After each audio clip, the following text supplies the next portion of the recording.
If I had a nickel for every time there was a season of Kamen Rider where the main characters had the themes of a dragon, a bat, and a snake, where there's like a storyline that involves the previous writer teaming up with them to fight an evil version of themselves, while also having a female character named Megumi, I would have two nickels, which isn't a lot, but it's crazy that it happened twice.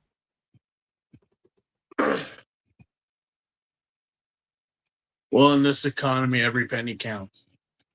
Oh, naturally. Yeah, especially if you're going to Japan where you actually do need that coinage. But yes, we're here to discuss Kamen Rider Ryuki, episodes 29 through 33, and the Hyper Battle video. You're crazy. It said 33 through 92. Yeah, well, with the Hyper Battle video, it might as well be because, oh my god. Okay, so do we do the Hyper Battle video now or after? Yep, right now. We're doing it right now. Okay. Do y'all remember when I said that Kamen Rider Ryuki was a very controversial series in terms of tone and pacing and even generalization of the story? There were parent groups, politicians, even the Japanese FCC breathing down Toei's necks about this particular series, like how different of a story and plot, and pretty much Ryuki did what Kamen Rider Black could not do. Mm-hmm. And here's the thing, Kamen Rider Black had so much more to be dark and edgy, but as I said, watch Kamen Rider Shin if you want the actual Kamen Rider Black. Here, though, we're not seeing guts or gore or even blood for that matter. What we're dealing with is very serious stories and tones, and the fact that characters are not the good guys, nor are they heroes. They're just, it's kind of like saying, how could you be Superman, but you don't stand for what Superman is? Like, how could you call yourself Superman? Homelander, Ultraman, not that one. So many. The other Ultraman. Yeah, what was that one movie? It was a horror movie with what's her face? That it was a horror movie where it's literally the story of Superman, but the thing is that they send a baby, but the baby's not like a baby. It's more of a parasitic thing where it will be raised and grown by the inhabitants, and then when it gets to a certain age, it starts killing everybody. I forget what the movie was, but it was basically like you retold Superman via a horror story. I know that there was that one movie Brightburn where it's like I think that might have been it, where it's like, yeah, it's like Superman, but then the kid starts killing everybody because he realizes, I have the strength of 1,000 men and the power of a burning sun. Why the hell do I have to listen to these nobodies? Mm-hmm. Which, looking back at past Superman, like young Clark Kent, the Kents are parents of the year that did not happen. Yeah. And the Kents are also the reason why I consider Bill's speech at the end of Kill Bill to be a bunch of crap. Oh, yeah. That whole, the one about where it's like, oh, Superman, Clark Kent's not Superman. Superman's Clark Kent. Clark Kent is what he sees of humanity. Weak, frail, and blah, blah, blah. No, bruh. You're just talking out of your ass so that truth serum gets its way into like her bloodstream, dude. Like, you don't mean a single goddamn word of it. Either that or you just never really understood what Superman was about, despite collecting all those Superman comics that you claim to have a collection of. That pretty much follows under like the character of Sakura and Olja and many other villain characters, where it's like, especially with what it is that they're doing. they think that they're justified. There's a reason. No, there's a reason. See, that's not what we're arguing about. You take characters like the Joker or like any mortal character, not immortal, not godly, but just mortal characters. They're just talking out their asses, dude. They're just talking out their asses to make themselves believe they know. It's like, but he's so unhinged. So that's why he's dangerous. You're really gonna believe the liar, the murderer, the assassin. You're gonna believe this guy over here. Really, you're gonna believe him. But he said it like, yeah, and I could tell you that I get shit gold encrusted with diamonds. Are you gonna believe that? Yeah, it's like Rick and Morty. It's like you can run, but you can't hide. It's like, hey, why don't we try hiding? But he said we can't hide. Yeah, and you're gonna believe the guy who's trying to kill us? And then, as it turns out, by hiding, they managed to successfully evade him. Yeah. So, I mean, the thing is that, yeah, Ryuki was getting a lot of flack during this time with characters like Shuchi, with Sakura, with especially how they painted certain people in media. If there's one thing that the broadcasters don't like is you putting kind of a negative light on characters. And the fact that Kamen Rider Scizor was an ex-police officer, a detective of all things. Then we have the lawyer. Then we have the businessman. Mm-hmm. Then we have the hacker. We have the fortune teller, the PI who doesn't do his goddamn job. And then you have the journalist. Actually, when you think about it, a lot of these characters, they're in positions of significance in the real world. Because, like, think about it. That's kind of the thing that, like these types of organizations don't want. They don't want children not to believe in the police or in. Yeah, it's like you're expected to believe the police. You're expected to believe a journalist. You're expected to believe a businessman. You're expected to believe, yeah. But it's like, yeah, Ryuki was doing the opposite. Ryuki was completely just like, fuck these guys. Everyone's a dick except for the low-level intern reporter Shinji, which, again, they had to solidify last episode that Shinji was a good boy and not like the rest of them, which leads into the hyper battle video. Mm-hmm. Again, took what I just said, what we just talked about for the past 8 minutes, and throw that out the window. Yeah. So basically, the hyper battle video, like the hyper battle videos that we've already discussed, are non-canon, but it's supposed to be like one of those VHS tapes that you get at Fry's Electronics, like Barney in Outer Space, or that McDonald's 30-minute movie. Yeah, it was pretty much like the hyper battle videos were here's an after dinner mint. Like, we use that analogy. Here's a mint after your meal. Because this is where it started. Why do you think hyper battle videos are like, wait, what? They're supposed to be comedical. They're supposed to be out of nowhere, like random things that like, wait. Why was it in Fies it was a musical? Mm-hmm. Why was it in Kiva we did this? And every other hyper battle video, it's just like there's situations that this would never happen, or it would never happen within the premises of the show. Like, that doesn't fit the tone. It should have, like we said with Gaim and Baron's video, like that could have been an episode right there. But yeah, this was 2002, so they really, really was like, okay, FCC, Japan government, we feel you, we hear you, we smell your lunch on your breath. Hang on a minute, you want cookie cutter, by the books Kamen Rider? All right, fuck you, let's do it. But sir, no, they want it because they're breathing. Let's give it to them. Let's do it. But it won't fit the tone of the episode. That's what the hyper battle video is for. That's how we get them to shut up. Because why? We deal with Shinji within a dream. Yeah.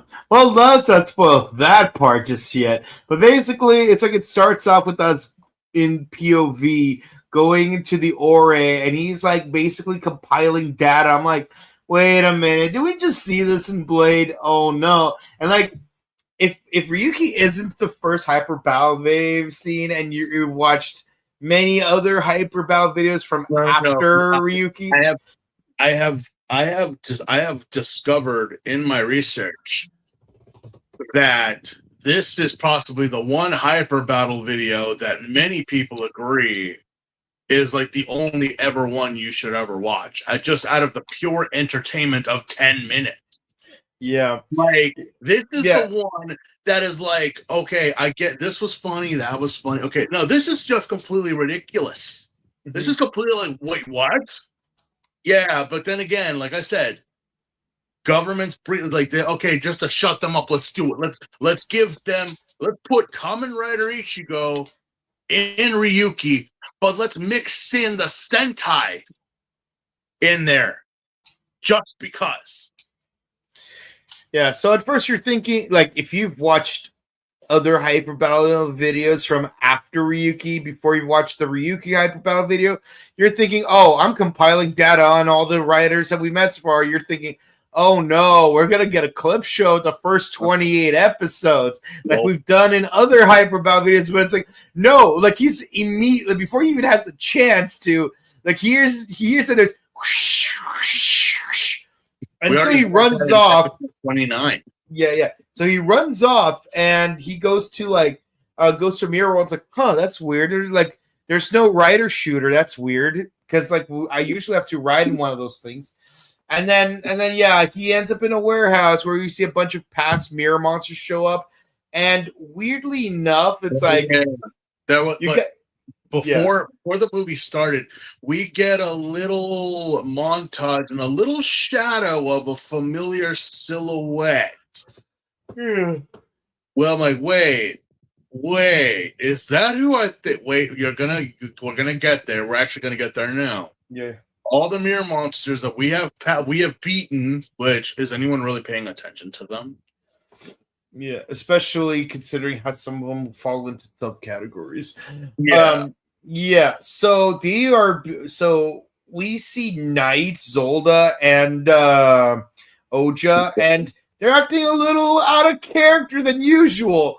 They don't even sound the same. It's like even Oja's like, hey Shinji, my bestest pal, I'm so happy to see you. I look forward to fighting for peace, love, and justice with you.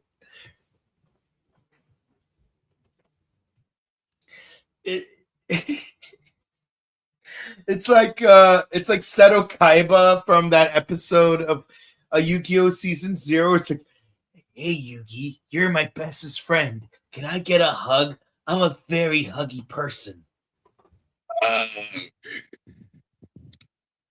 Yeah, Shinji, I know you don't drink, but I think you've been working a little too hard. The fact that even Ren showed up and said that to him. I love working with you. Zolda, I look forward to giving my all and fully collaborating with you. And then Oja, it's like, you're my bestest pal, Shinji. I can't wait to fight for justice with you, my bestest pal. See, I didn't get that because I can only find the Indonesian subtitle, so I just kind of made up my own subtitles, but I could clearly tell by their body language, like, yeah, this isn't Ren. This isn't Shuchi, nor is this a Sakura. Especially with how they're talking. This is not them. This is they're sounding weird. I need an adult. Yeah, we really do. And next thing you know, they're like,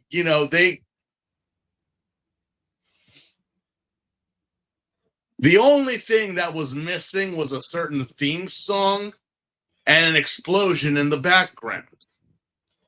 Yeah. Because they are a group of Kamen Riders. Yeah.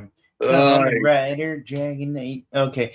But yeah, once they defeat most of the mirror monsters, out of nowhere, a silhouette shows up, and it's revealed to be Agito burning form, huh? And he's evil for some reason. Yeah, that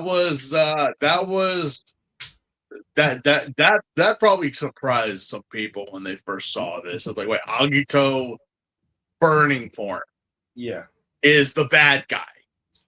Yeah, not shining. What burning form? Why is Agito the bad guy? Because it's the underworld, and like when we do end up discussing Agito, I'm gonna rip into this Hyperbout video a little bit more. But I hope you don't remember me saying this, because then I don't want you to complain that I didn't hold my end of the bargain. But yeah, no, the real Agito shows up in his ground form, which is his default form. So for those of you who have never watched Agito, let me give you a rundown of all of his forms. So his default is his ground form, which has two alternate forms, so which are flame and lightning. Flame is obviously red, and lightning is obviously blue. And yes, they do kind of look like Kuga, Mighty, and Pegasus forms. But yeah, and of course they have a Trinity form where all three forms are used together, but it only happens when he meets a very, very specific condition that requires spoilers. Then he gets a slightly stronger form, in the form of burning form, not to be confused with flame form, which is the precursor of his actual final form, which is shining form, where he basically sheds all of that red armor, and you see that white shiny armor underneath it. I do have a figure art of burning form. But yeah, it's the fact that it's his burning form. Now, what's really weird is that there's another character in Agito called, you guessed it, another Agito. And the reason it's called that, well, you're gonna have to watch Agito to understand. I'm surprised they didn't go with that as the bad guy, considering that Agito straight up says, "Oh, guys, that's another me, huh?" Yeah, that's another me. So basically, Ryuki and Agito use Agito's finishing move together to kick his ass. And then turns out, the whole thing was a dream. But they had a team up, remember that. Not only did they establish the Kamen Rider Force, but they added Agito into that as well. Yeah. Yeah, so I'm like, so Shinji wakes up. It's like, Ren, you're my bestest friend.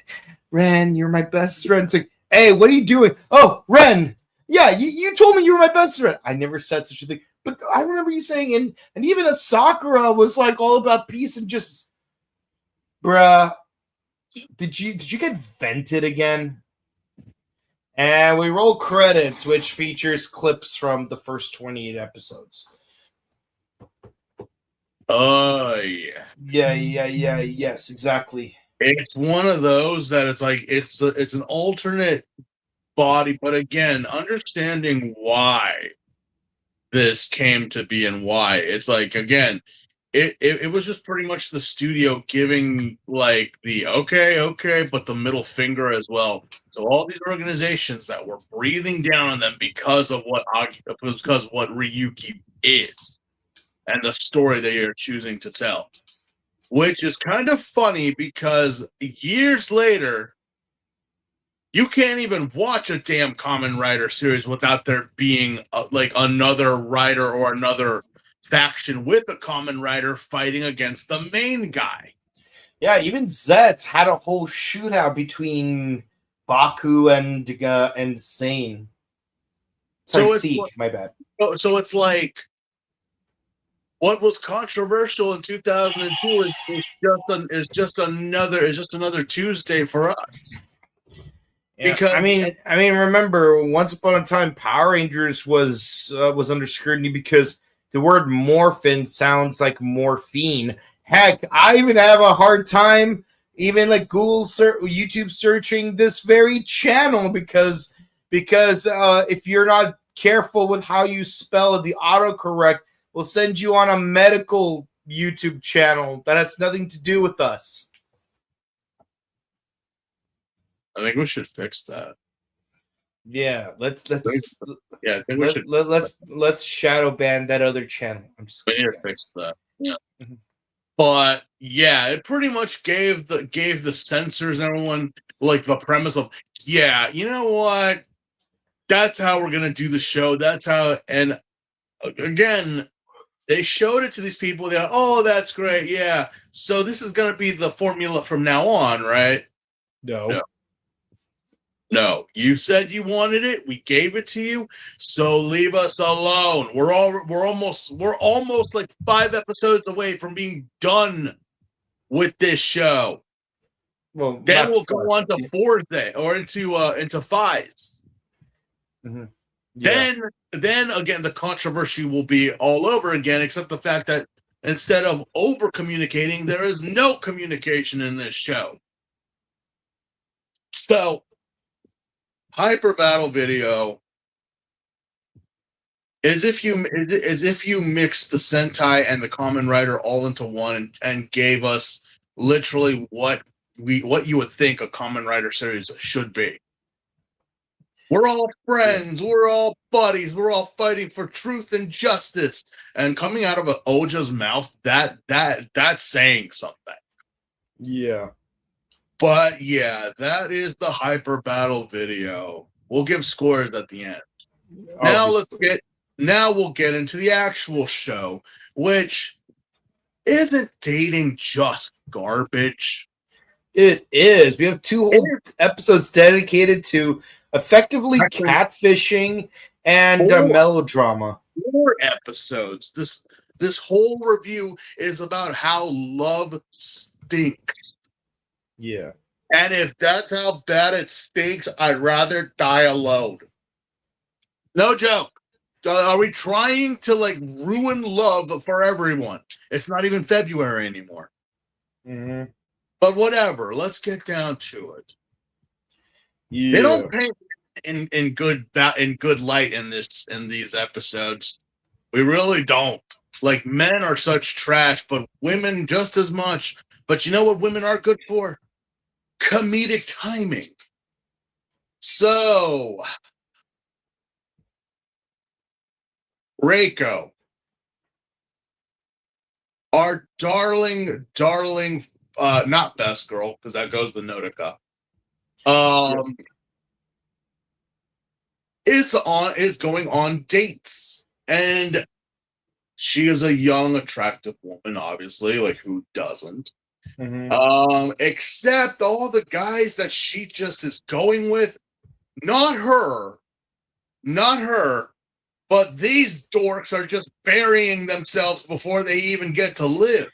Basically, it's like that episode of a regular show where Mordecai meets CJ for the first time. Because he thought that Margaret was getting married to her cousin. I swear, I have known so many people like Mordecai.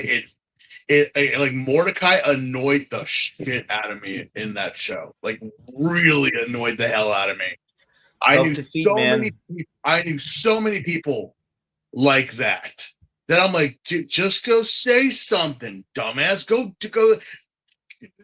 No, I'm trying to work up the best moment. I'm like, and now they're dating someone. And now now I got to deal with this a-hole. Or it's like, what did you say to get? I just said that she wouldn't be interested in a person like me. You said that. Not her. You said that.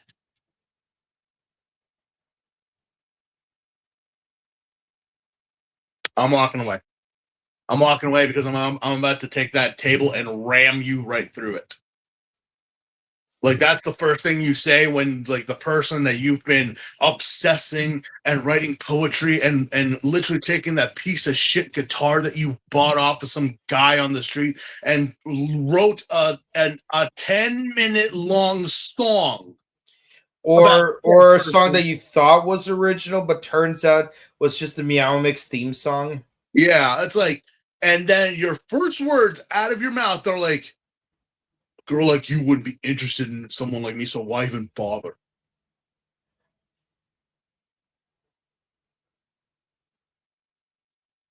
If humanity is going down the toilet, this is how it goes.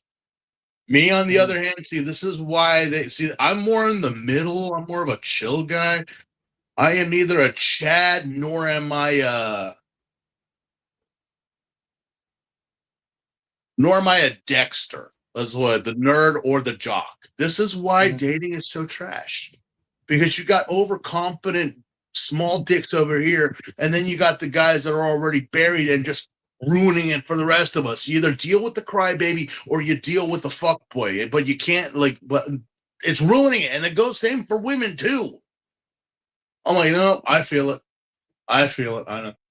Yeah. I'm with you all. I am totally just when it comes down to dating. It's not me. I try my best. I try my damnedest. But apparently it's like, everyone's got trauma, but no one has a therapist. I'll leave it. And just so you guys understand, ChatGPT is not a therapist. No. I'm not a therapist, and I'm even like, okay, go ahead and vent. Go ahead and talk. I am a therapist, but I will. But like, if I give you one piece of free advice, don't use ChatGPT. No, I'm more of a gynecologist. Yeah. Anyway, so because of this, Reiko has a stalker, quote unquote. And now it's up for Detective Shinji to find out and save our best girl. Spoiler not. And it's like, wait, Reiko, where are you going on dates anyway?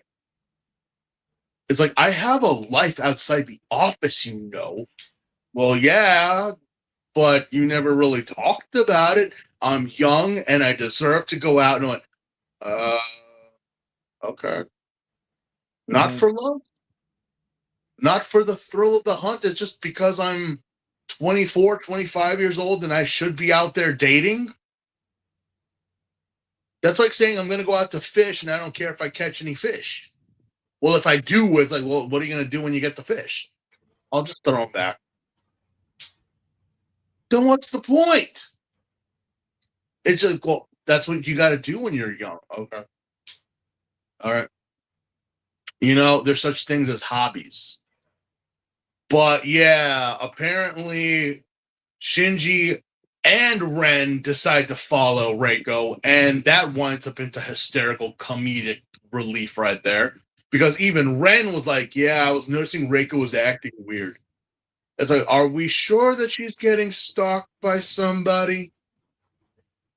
Yeah, she's getting stalked by somebody. And in a series where there are mysterious monsters and any reflective surfaces, a stalker, that should be, again, any other Tuesday. You're getting stalked regardless, but in the worst case scenario, times 1,000, because a stalker will just capture you. A mirror monster will actually eat you. Or also could fall under Jeffrey Dahmer, who knows? But but one night Reiko goes out on a date and she doesn't come back. She's gone missing. So we got to do what we got to do. We got to create. We have to create bait. We must bait the stalker. So we start off with Smart Lady. Nodoka is our bait, and I don't know if it's still a thing in Japan that they dress up in traditional Japanese garb, and that's how they do matchmaking. Does that? I mean, I still appreciate that in that one episode of Geki Ranger, Retz was dressed up as Urataro's from Deno. I'm like, is that? I mean, I know that normally I heard that that's mostly for like arranged marriages, like just a formality. I don't know about like speed dating or anything like that. Like I would imagine just normal clothes, but yeah, tea ceremonies and tea rooms. I'm like, are we sure that Reiko's not getting shafted off to somebody? But it doesn't work because, well, you send Nodoka, and Nodoka is as normal as she's cute, but she's not really everyone's cup of tea. She's very niche. She may be our niche, but still very niche. That may be even too niche for me because I'm like, dude, that's someone you would date. Maybe, but maybe not. Either or doesn't go well for Notica. She winds up, if it's 8 a.m. and you're drinking the fizzy alcoholic drinks, you know shit went bad.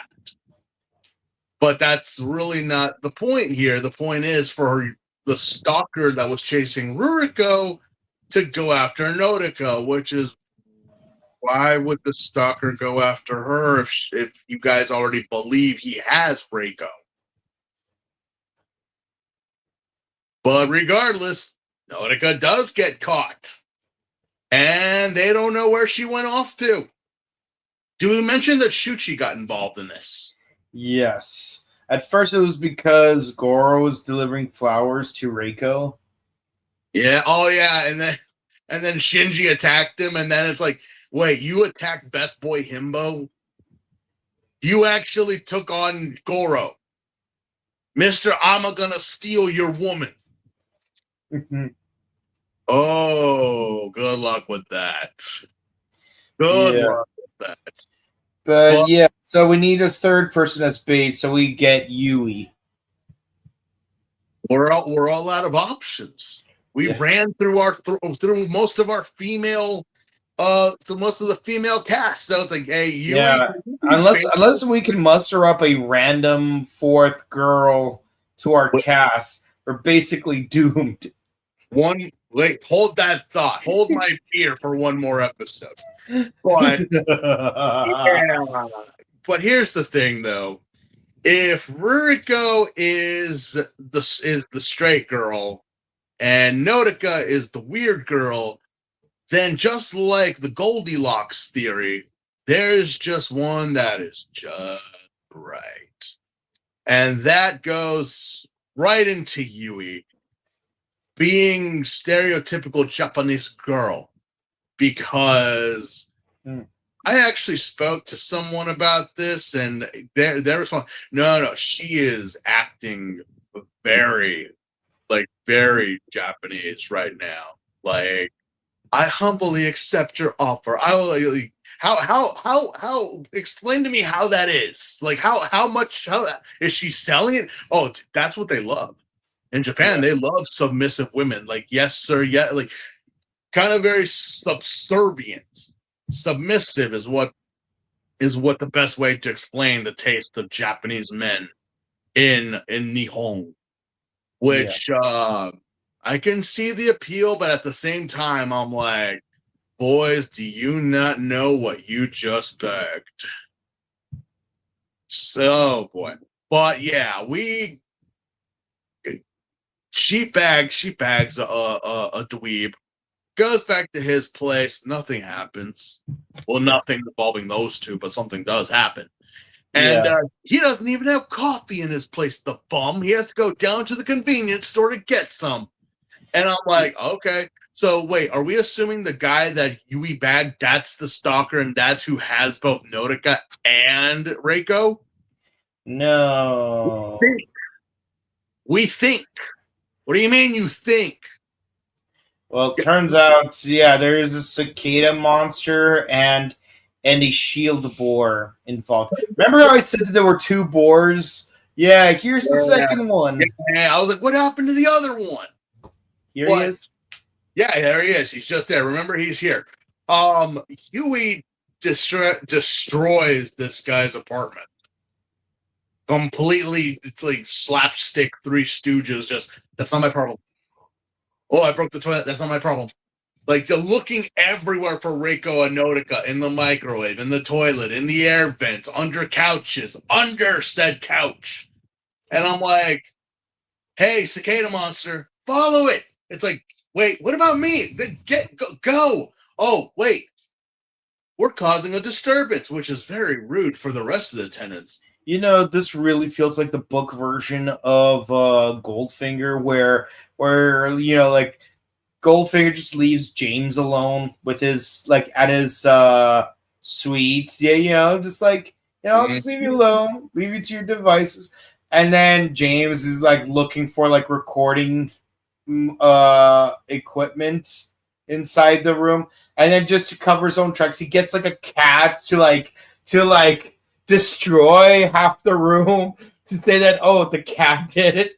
Like he's literally holding the cat up. Like it's too silly to be in the movie, but like when you read the book, it's like damn. Like, oh man, it's a really torn shame that we have really bad stereotypes of Koreans back then. But oh Jesus, like I'm just imagining Yui with the cat, just like smashing everything, looking for the evidence.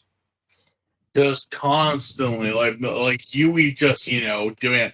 But she gets stopped by her neighbor, which she notices that you're wearing the same necklace that Reiko had.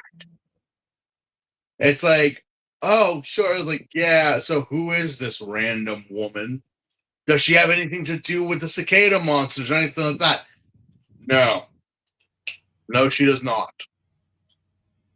It doesn't even. They don't really explain why she has the same necklace or how she got that necklace. It's just coincidence that, yeah, both Reiko and Notica got abducted by the cicada monster, not eaten because we find them both sleeping in each other's arms. Ren, Shuchi, and Shinji pose as door-to-door salesmen to like investigate. Seriously, they did not think that through. But long story short, Shinji does find the two girls hidden around, and we defeat the cicada monster while the other two fight the boar monster. The boar monster does escape though, but at least we saved the girls, and that's pretty much it for the episode. Yeah, what did the woman have to do with any of this? Nothing. Absolutely nothing. We did have like a connection that Reiko did expose this woman, but she had really nothing to do with anything. So, yeah, why did the cicada monster not eat these two? And why did it focus only on these two? It just happenstance that we just, for some reason, it all kind of came together. But we got her necklace back. Thank you. Thank you. Now we go into the goated episode. We go to episode 30. Zolda's Lover. Which, to get rid of the B plot out of the way. Yeah, that boar, that shield boar is still out there, and good for Shinji for dispatching it towards the end of the episode because Shinji is a real wingman. It's like, Zolda, I'll take care of this monster while you take care of that. While you take care of the A plot. That's pretty much it for like Shinji's plot. Let's focus on the A plot. So apparently, some girl is walking around saying that she's to be married to Hiroka. Divorce papers. Yeah. Apparently, she went to a lawyer to serve a lawyer, but it's like, wait, who? It wasn't until he said the name Megumi that she's like, oh no. Turns out Megumi used to be his secretary before Goro, and she was too ditzy for the job, so he fired her. So, but I mean, the whole thing is that, like, the question here is,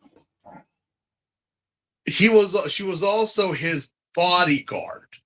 Yeah, because there's a point in the episode where Goro and Megumi are attacked by yet another group of Yakuza. How many times has this happened already? And she solos all of them more efficiently than we've seen Goro do in the past. And keep in mind, Goro's an artisan when it comes to getting in dispatching and ass kicking. So the fact that she is better than him at this, like even Goro's ashamed. It's like, you've defeated me. Hiroka is yours. The whole this whole episode can literally be just defined as love, and it's in many forms. We deal with boy girl love.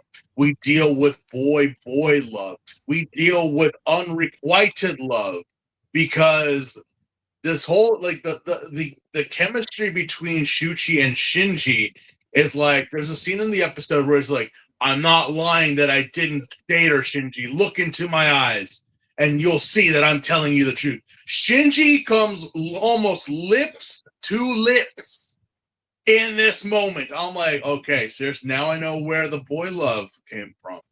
It came from Ryuki. Ryuki was, if Shuchi and Goro did not play the whole the whole house thing and solidify the like the McAvoy Fastbender fan fiction of the early mid 2000s, seriously. And also the fact that, you know what? I was there. I saw you proposed to her with a soy egg. You proposed to her, and it wasn't even raining. You were proposing to her with a taiyaki ball. Yeah, you make Shinji cry. Yeah.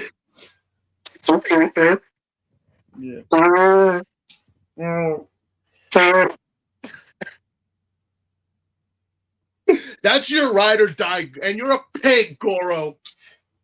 No, not Goro, Shuchi. Fuck you, Shuchi. You piece of shit. You're a pig. You are an animal. You proposed to her with a soy egg. That's your ride or die. And yet you left her at the altar. You're a monster. And she doesn't have long to live either.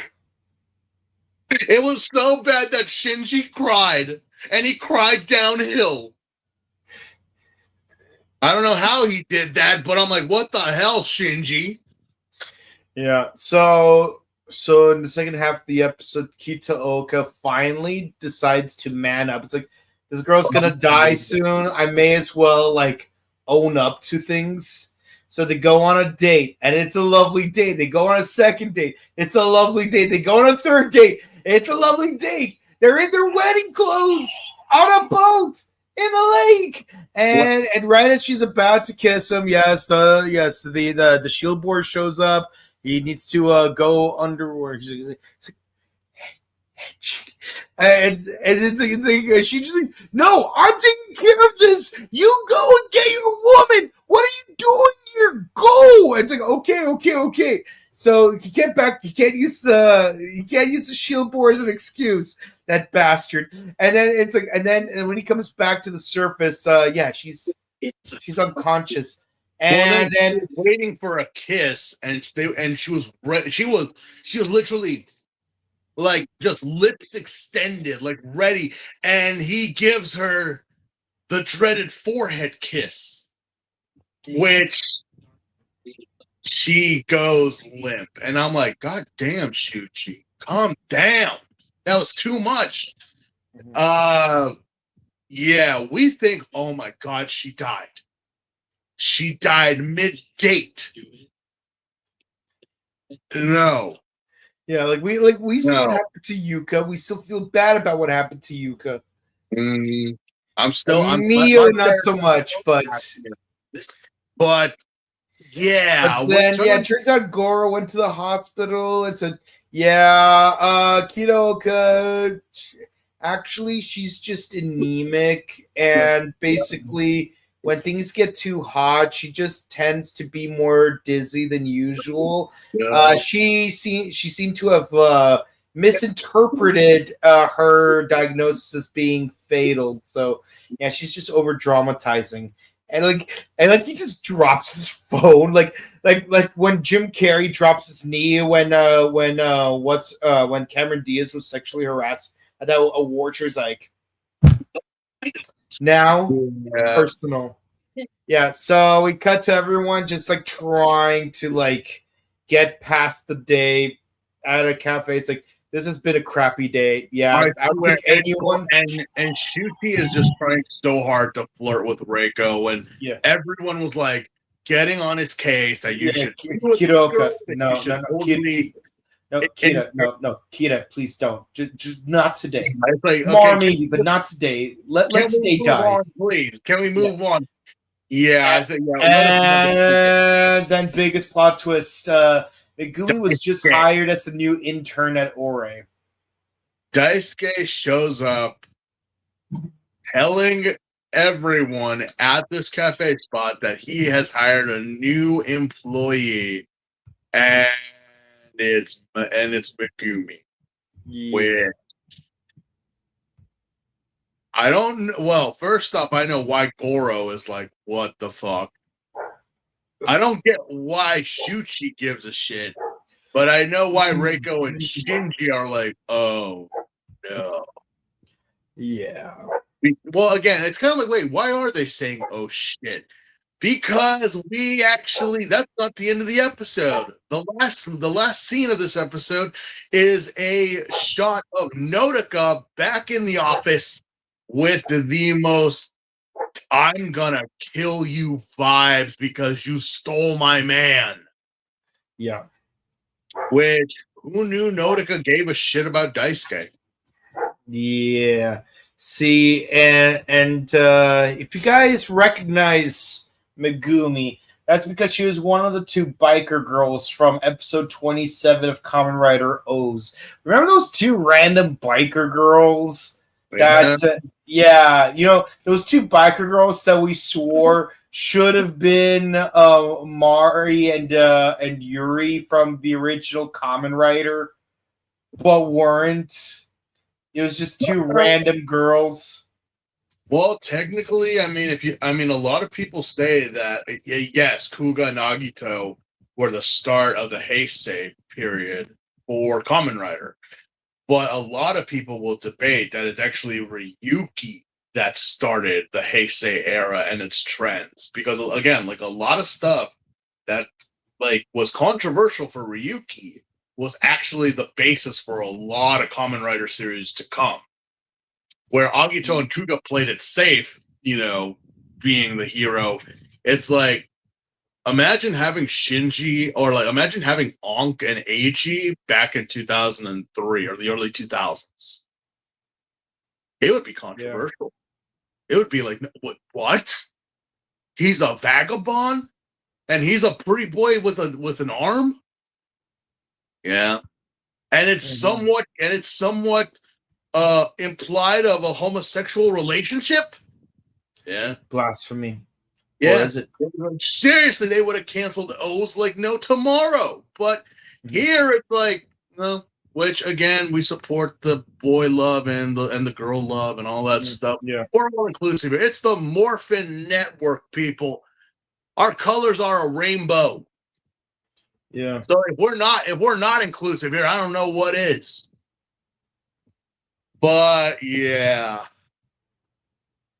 Daisuke hired a liar, and Nodoka is mad. That's why we go into the next episode of episode 31, and these next two episodes we might as well talk in pairs because all in one It's because a two-parter, yeah. It's a two-parter which focuses on a Sakura and a young girl, which apparently, like many young girls in today's society, are smitten with serial killers.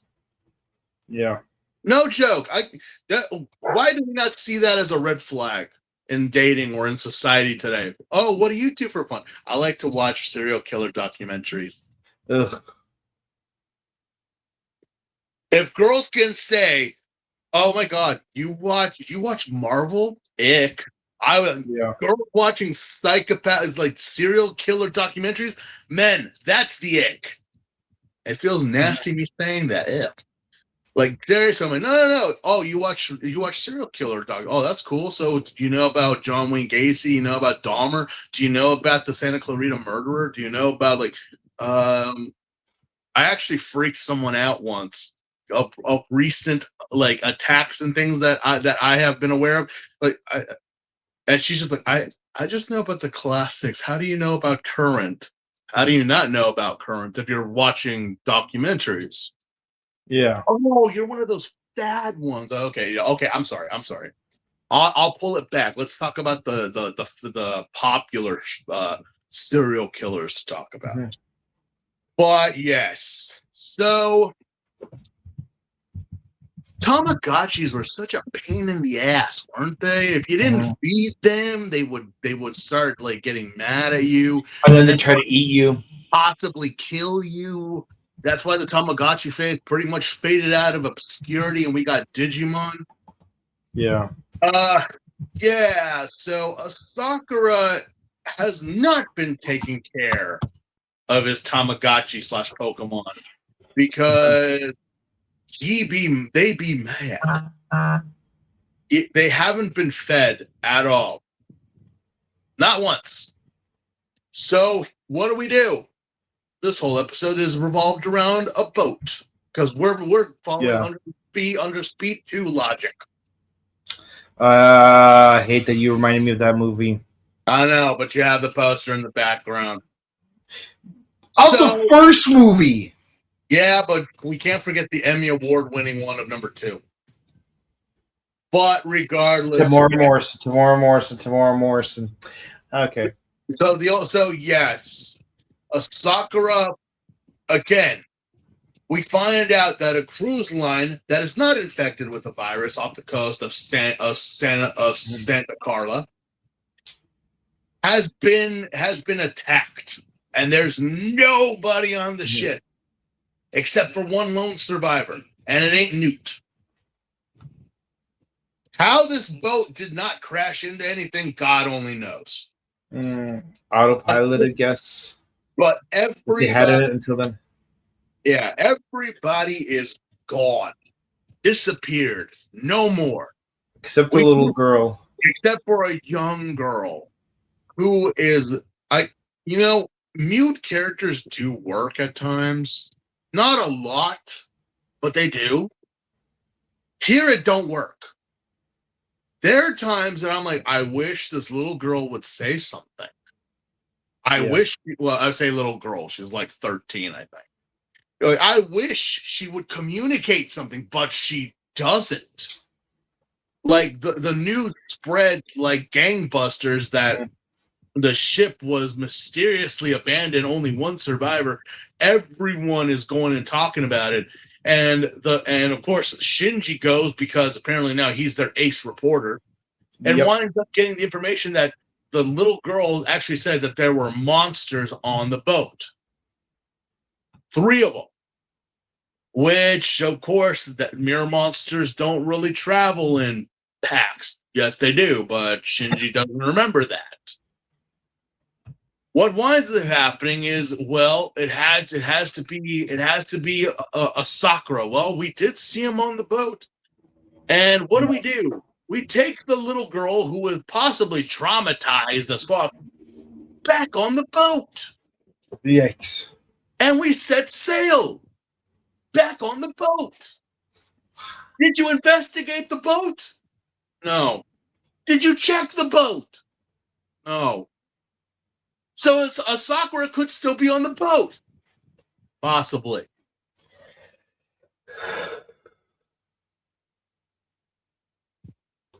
You know what? I know people shit on the cast of Gilligan's Island for getting in the situation they're in, but how is this not up there in one of Maritime's worst calamities? Seriously, what the hell is that? You didn't investigate the boat. You didn't check the boat. You didn't date the boat. You didn't make love to the boat. You just set the boat off again with people on it. What could possibly go wrong? Everything. You know, I think the electricity went out and the velociraptors got out of the enclosure. Now we deal with raptors? Okay. And they fly now? And what exactly? Well, no, Sakura is here. He is on said boat that they didn't impound and check. But for some reason, he's protecting this little girl. As for why, I don't know. But the thing is that this little girl is being just so secretive and so quiet that I'm like, I just want to shake her. I just want to be like, tell us what's going on. The problem is, I mean, the problem here is not that it was Asakura. For some reason, Asakura went on this boat because he was actually hunting something. It wasn't the cobra, the rhinoceros, the chubby unicorn, or the stingray. We have three Sentai. We have three Sentais running around in this boat. Yeah, we got 3 killer bees. Well, one's a bee, one's a hornet, one's a wasp, but bees. 3 bees. Not the bees. And they're both red, yellow, and blue. Yeah. Just like next season's team of Power Ranger. Yeah. Yeah, no joke. This before Superhero Time, this show was also being aired around the same time as Hurricaneger. Yeah, and can you imagine if there was like an actual like Hachi Sentai Vespa Ranger or something like that? Which technically, Hurricaneger also had 3 Sentais with the same 3 colors. And there was a bee mini Zord. There was a bee. Was this Kamen Rider's jab at Hurricaneger?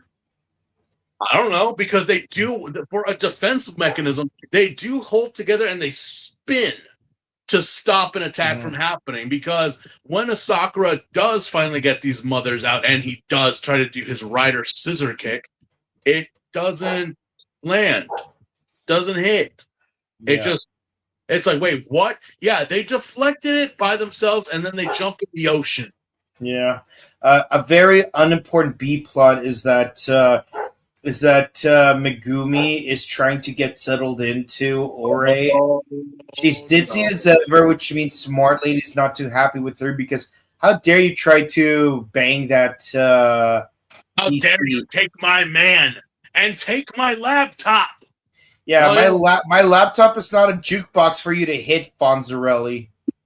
Oh no.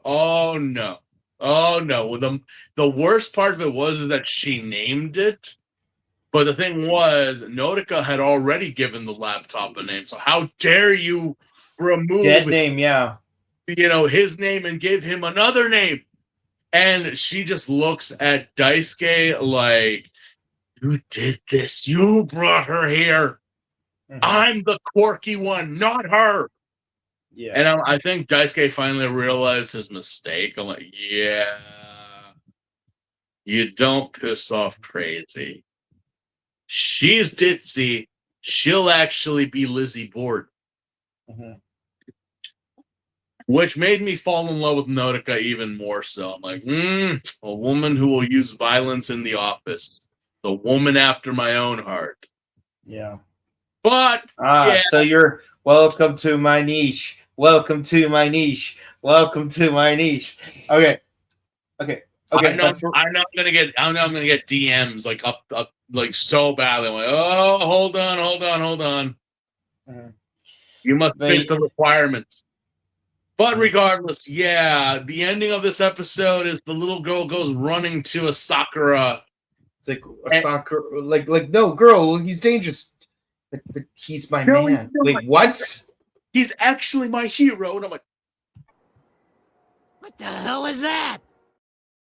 She's one of those. She's one of those Jeffrey Dahmer fangirls. Which is crazy because I'm like, they talk about him via the Netflix movie, not actually what he looks like.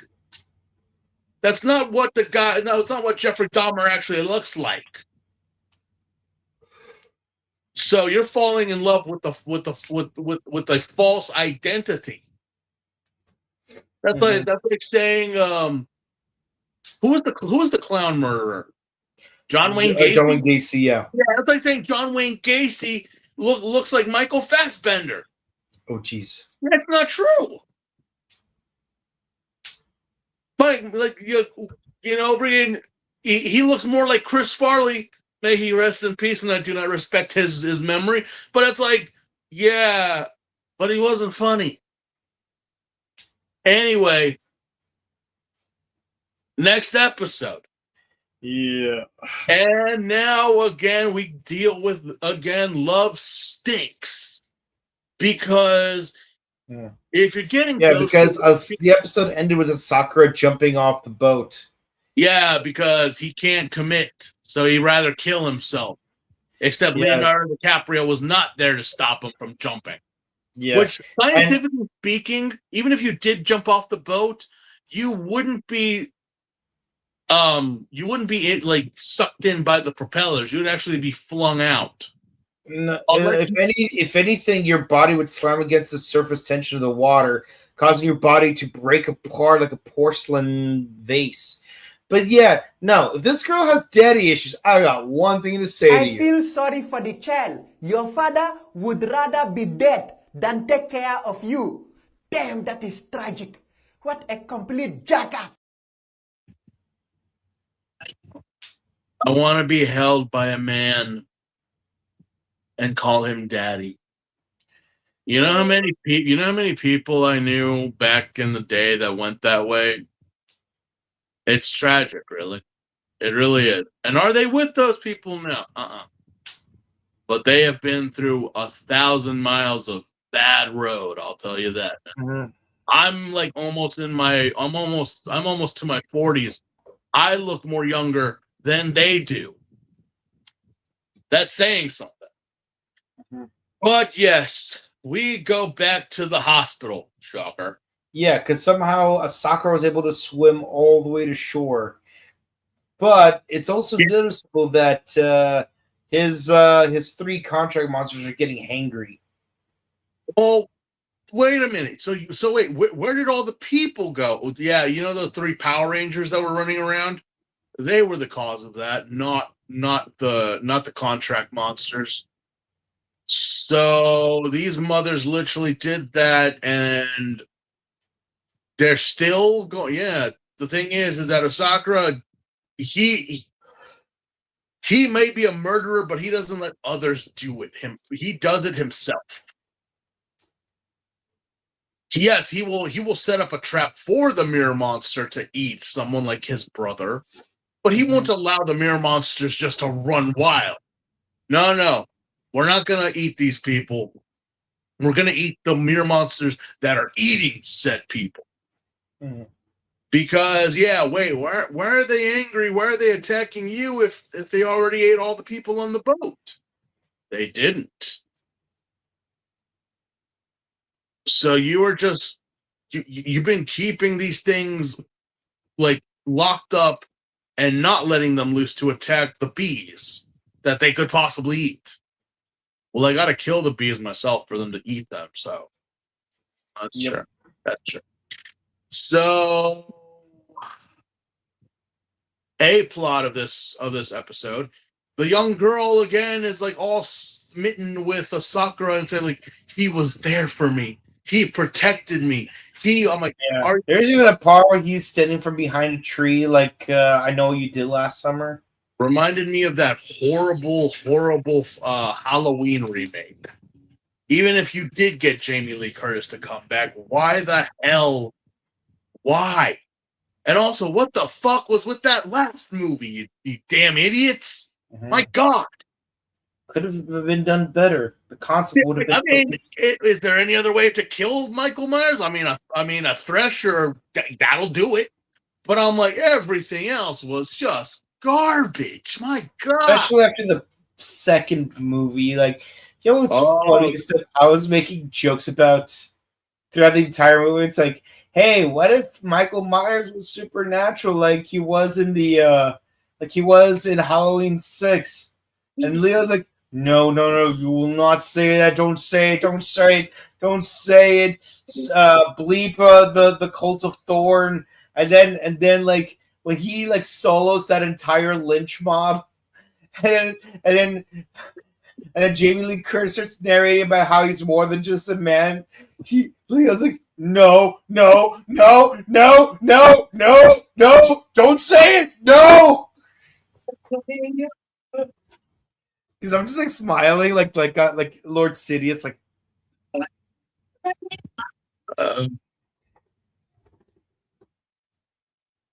God Almighty.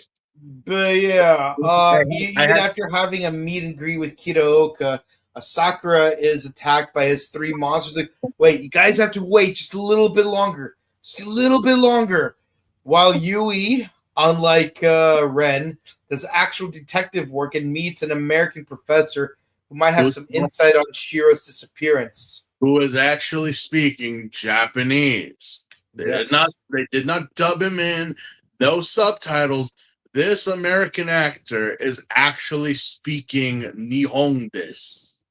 Nihongo. So it is literally, it's quite refreshing to see, like, you know, to see foreigners in a show that they're just not relegated to background or, like, you know, whatever. Like, they're actually using them, and they're using them to communicate via the actor or actress. Mm-hmm. So I'm like, okay, that's nice. What will we find out today? We know that Shiro went to college in America. I believe it was Albany University, they said. So he was in New York? he was in New York. Sounds about right. Albany is the capital of the New York State. Yeah, sounds about right. So what exactly was he doing?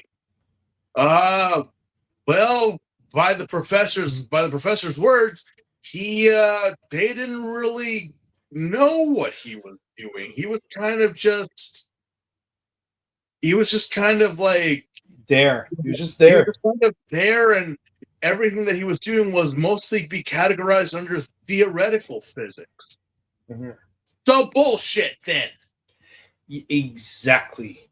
So meanwhile, back to the A plot. You know, Shinji has a heart-to-heart with Ren. It's like, what if everyone is needed by someone? Maybe Ren is needed by this little girl, even though Sakura is needed by this little girl, even though Sakura himself doesn't need anyone.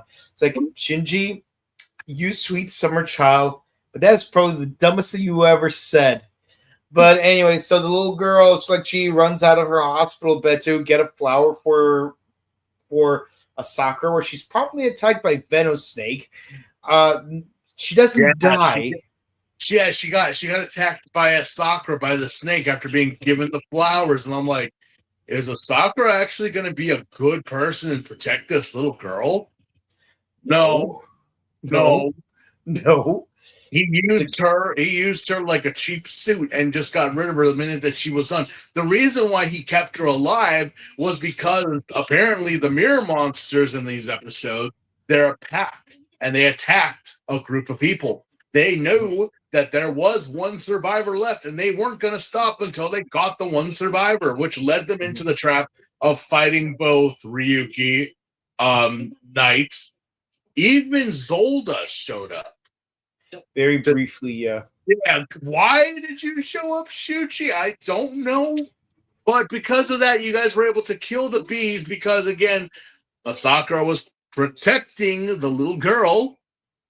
And, yeah, his Tamagotchis finally got to eat. So, yeah. And the thing is, like, when the three bees were about to be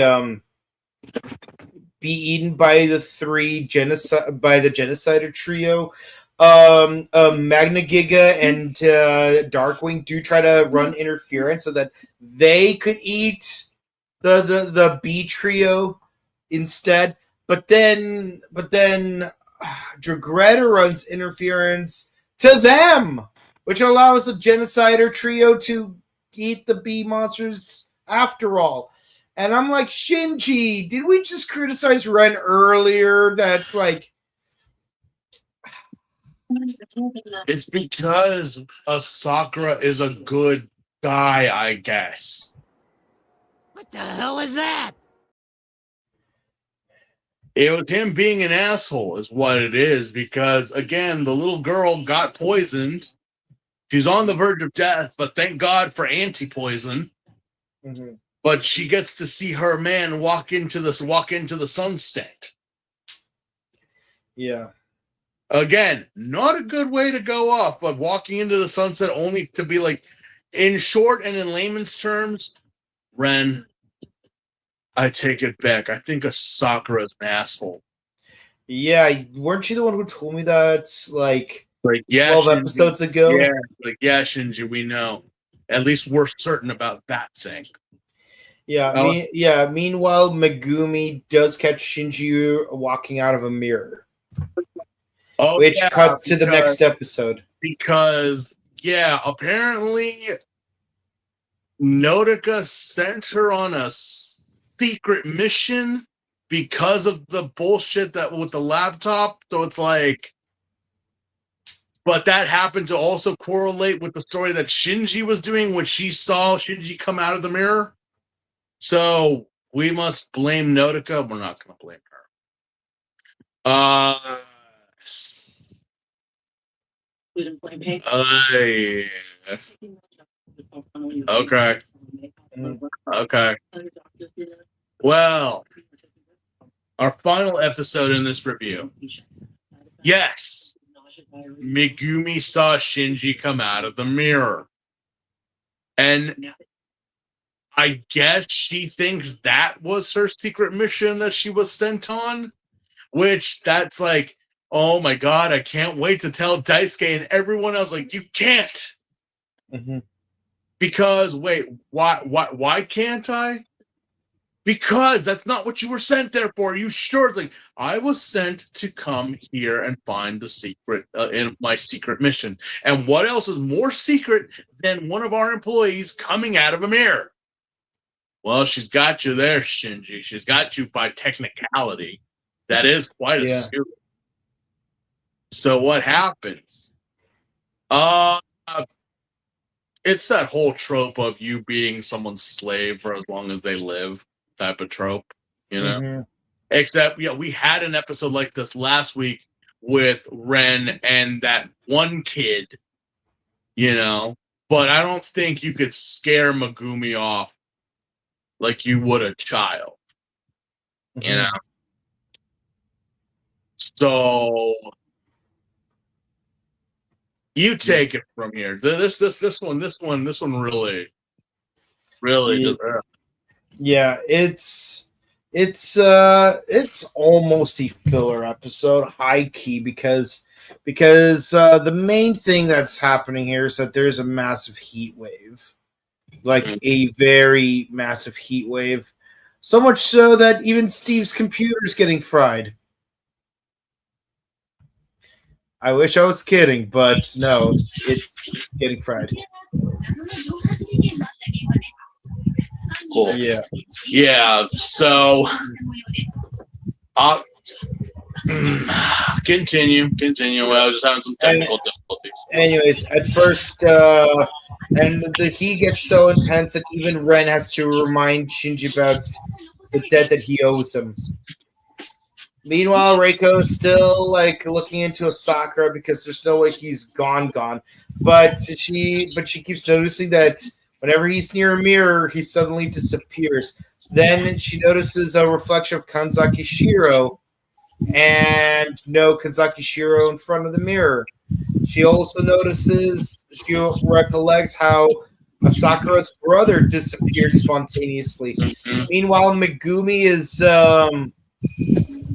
does a magic trick using Nodoka, and they play La Bimbo in the background. I'm like, boy, this takes me back because that song was very popular in the Soviet Union. It's not a Russian song, but it was obscenely popular in the Soviet Union. Isn't it kind of crazy? Shinji's been trying to keep this secret away from Reiko. She's slowly but surely she's figuring it out, just piece by piece, as a crack reporter would. Yeah. But here comes this ditz who just barely started, and she literally has the scoop of the century. Yeah, it's like me watching The Good Place. For those of you who don't know, there's a huge plot twist at the end of season 1. Oh yeah.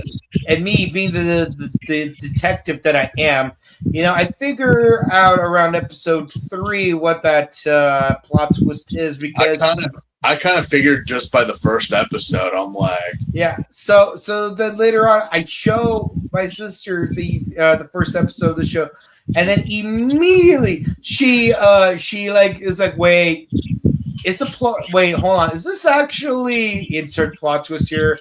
And we're like, what makes you think that's what's going on?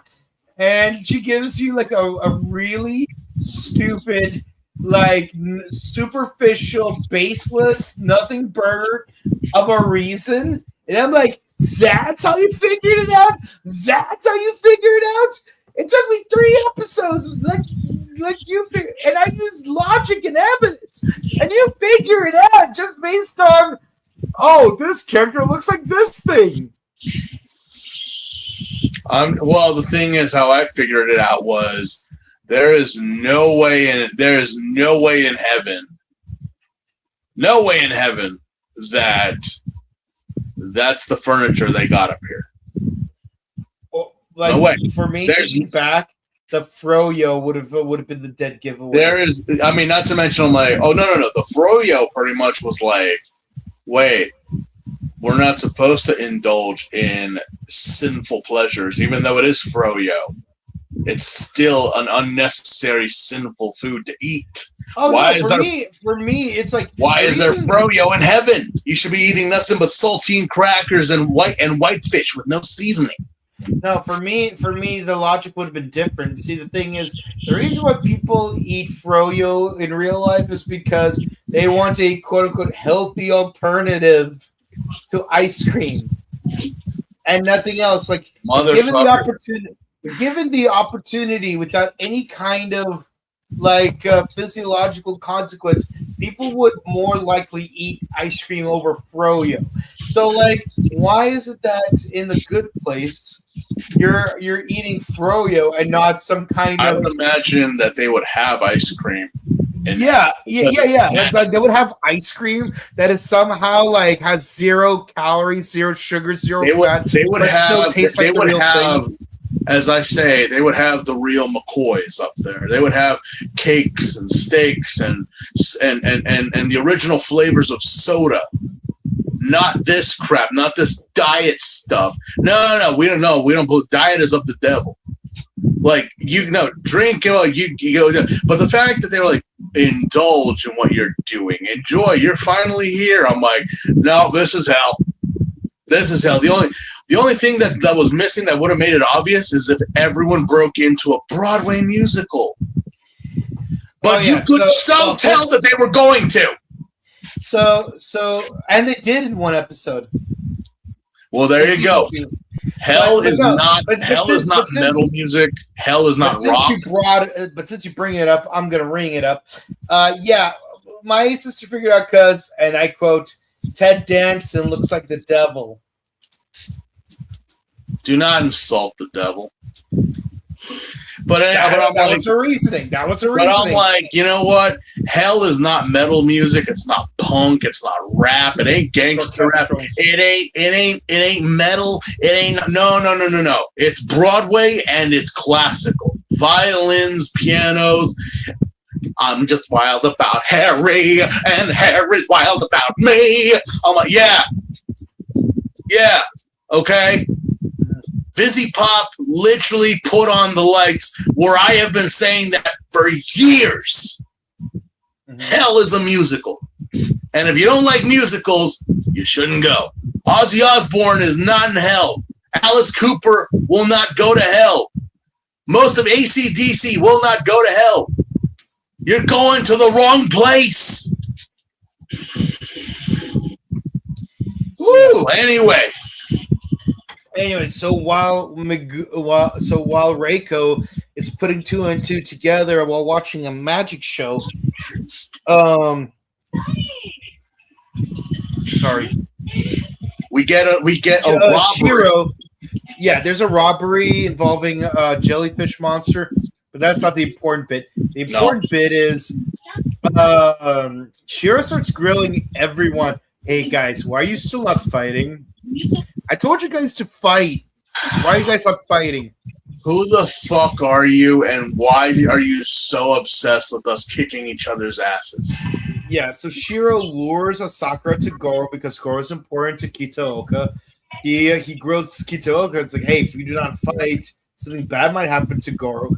And he visits Ray in the hospital. It's like, hey, Ren, remember Ray? Yeah, she's still hospitalized, but did you not forget that? Meanwhile, Ryuki solos the jellyfish monster, so okay, good. That was a nothing burger of an episode, but as far as the monster of the day goes. But yeah, oh, sorry, not Ray. Aries' condition is deteriorating. You mean Yui? No, Aries.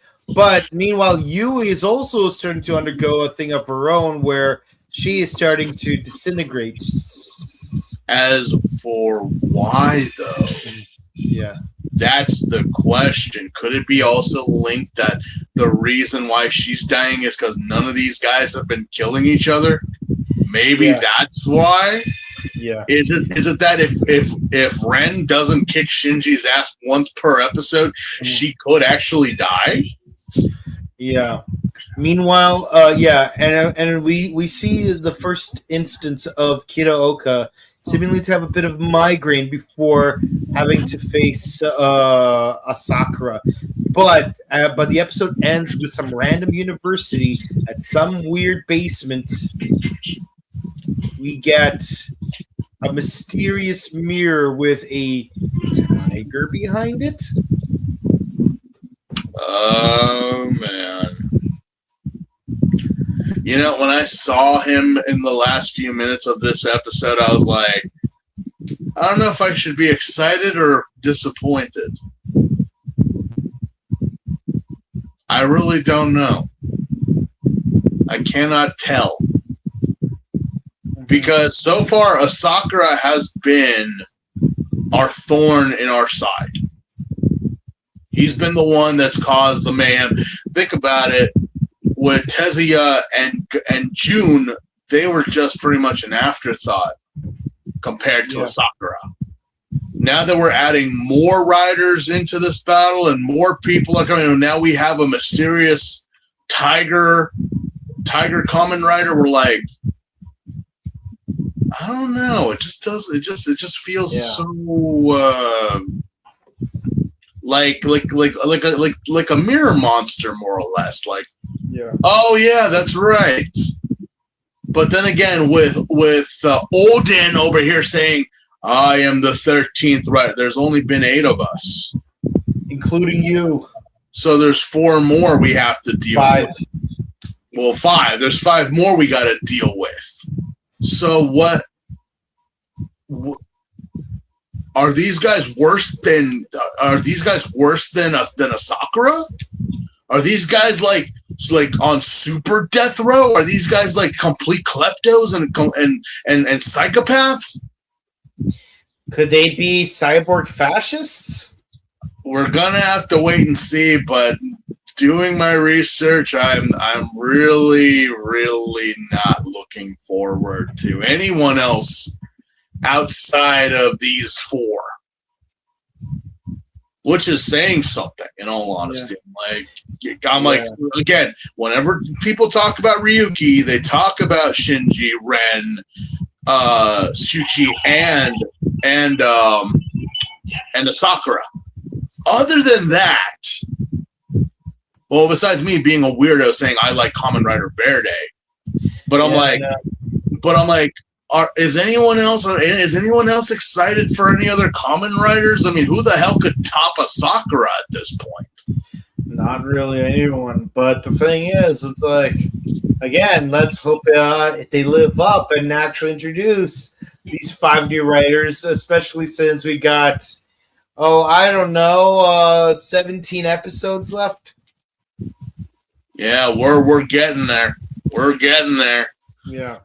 But yeah, that is it, ladies and gentlemen. that is our review this week for 33 through 92 of Ryuki Isisipipi.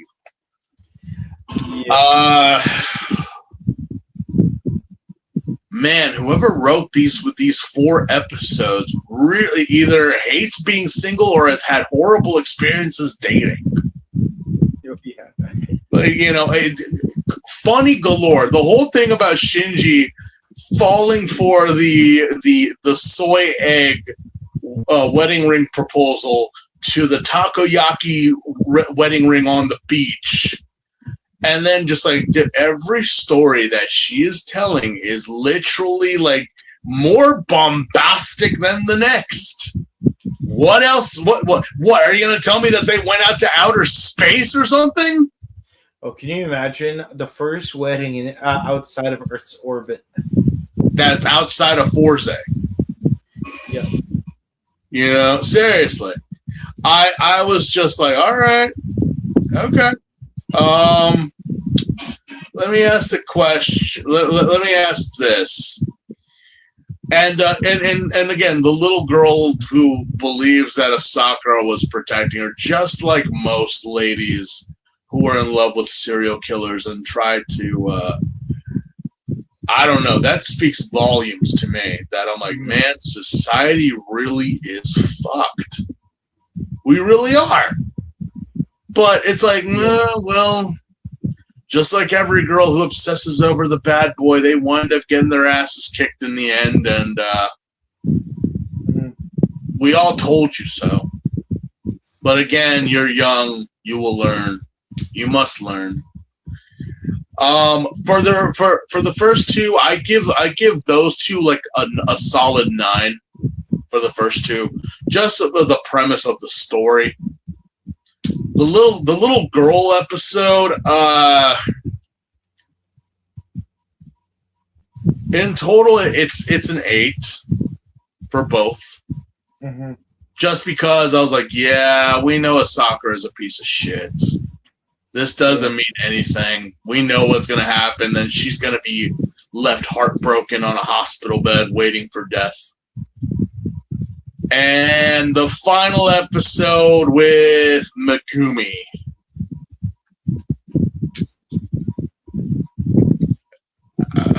Other than her little magic show that she tried to do in the office while during a heat wave and made Notica disappear,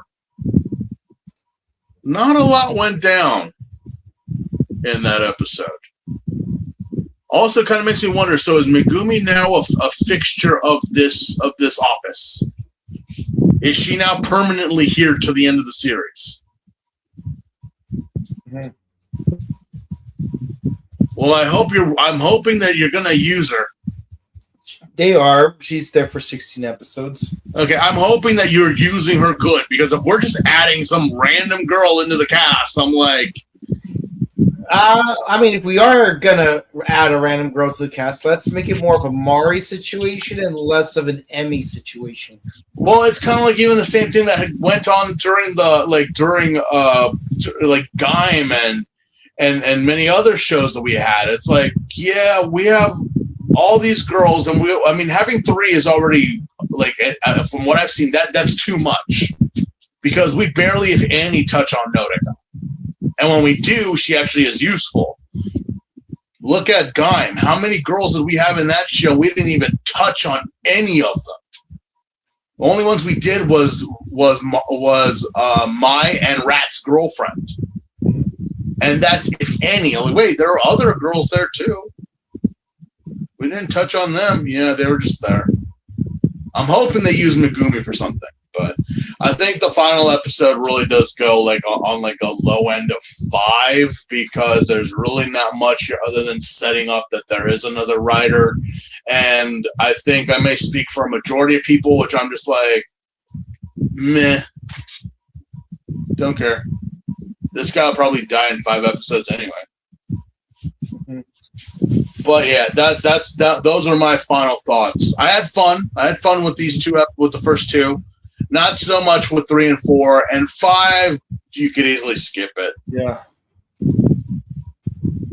Yeah, for me, I have to agree with your scores for the 5 episodes.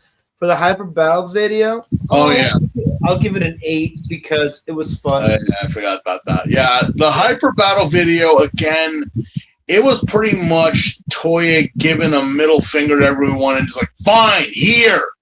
That's what you wanted, right? I applaud them for sticking to their guns. I do. Yeah. Because mainly they would have changed Sakura and Ren and Shuchi to be these stereotypes. Yeah. Their Kamen Riders can't be bad guys or jerks. They're all friends and they fight for justice. And like, boring.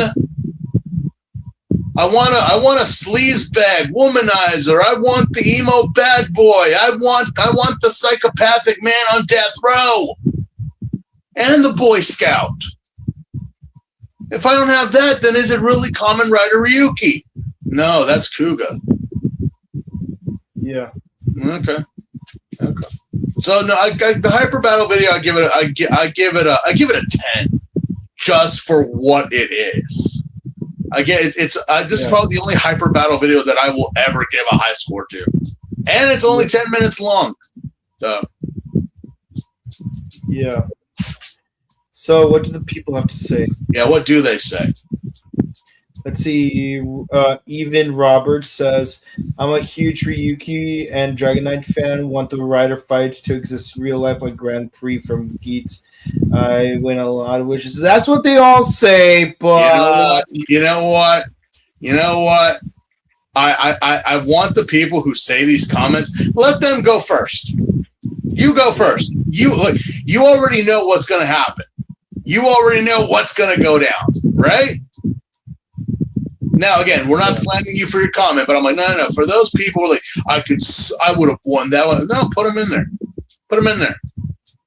Let's see what happens. Let's see what happens. Will you? No, you're not going to be Ryuki or Knight or Raya or no. You're going to get the cicada monster. You're going to get the bee monster. You're going to get the zebra, and let's see what you can do then with that. Yeah.